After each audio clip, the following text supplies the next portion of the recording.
God kväll, bom bom och kurre. Vet ni vad? Jättebra kväll idag.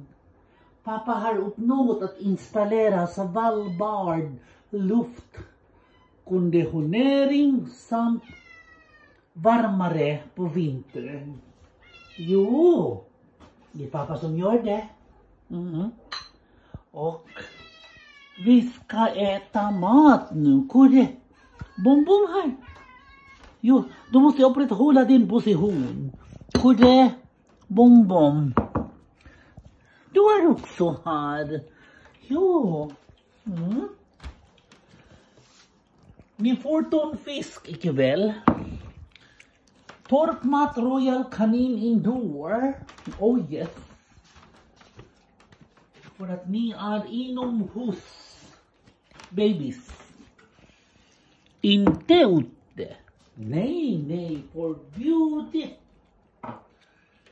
Vatten och sen laktosfri mjölk.